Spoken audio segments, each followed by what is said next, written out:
It's cool! Nightmare of Decay. Don't worry, I'm not referring to you or your personal life. I am instead referring to a survival horror game by indie developer Checkmatey that is... It is simultaneously Resident Evil 1, beautifully reimagined as a modern first-person shooter, just as it is a buffet of referential chocolate horror donuts. Terror confectionaries, if you will. Tense, awkward combat, stressful resource management, satisfying exploration. It's all in there.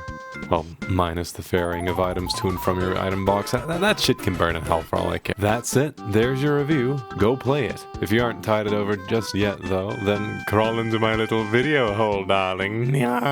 Chapter 1. How to start your super cool horror game of heck.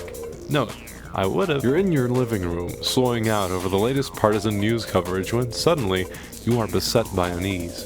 God has applied the posterized filter from Photoshop to your eyes. Hopeless and suddenly hungry, you consume the pizza, wash yo ass, and you regret having played Resident Evil 7 on your PC under the influence of edibles and decided it would be good for you to hit the sack.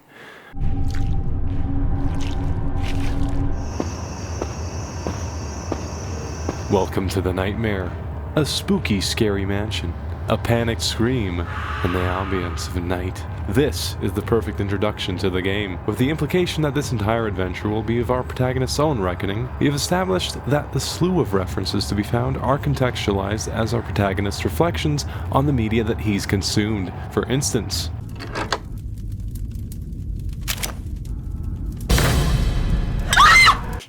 don't worry, this game is stupid enough to have a fucking Dark Souls mimic in it. We are in a literal dream, so don't take it too seriously, developer Checkmatey says, as he creepily pats our back with his slimy little hand. Thank you, Checkmatey, you beautiful bastard, because for you, we now have tonal cohesion. Also, there is Cat. I like Cat. There's nothing more to this segment. Chapter 2. And God said, let there be mechanics. The mechanics of the nightmare are well designed. Movement is slow, even slower when you aren't moving forwards. No 90s FPS backwards sprinting here. This means that often the only bulwark between you and the enemy is a bullet. This would be easy in any other old game, but our protagonist, John Bartholomew Nightmare Decay, trademark pending, has the marksmanship capabilities of early game JC Denton from blockbuster video game Day of Sex.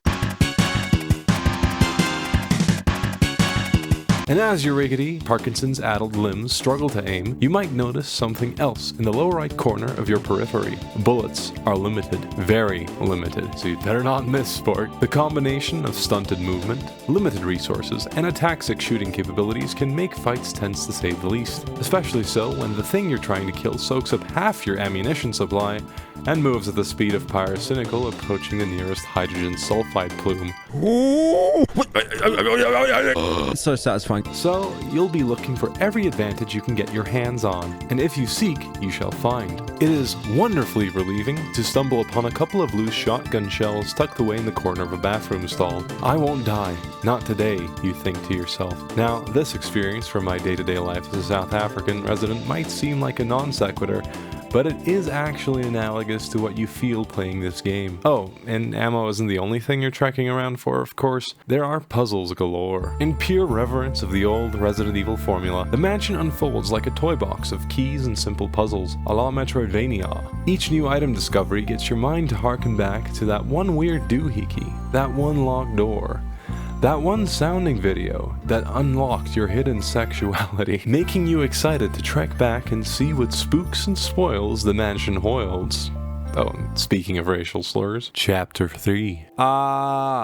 Eek, geez, stop being so scary. This game is teeming with horror atmosphere. Step into the mansion's foyer and you'll be greeted with beige marble and red carpeting, as a lonely, sorrowful piano plays against unnerving textural pads. It's comforting, but also haunting. You know that you'll have to dive deeper into this nightmare before you can wake up and find relief. Oftentimes, though, the only sounds are your footsteps and the oppressive ambiance of the building itself, making these large, low-detail open spaces paradoxically claustrophobic. Pair all these vibes with some genuinely terrifying adversaries and surprising level design, and you have yourself a really nice bit of horror on top of what's already there. And all this in turn complements Chapter 4, Das Story. I didn't really pay too much attention here.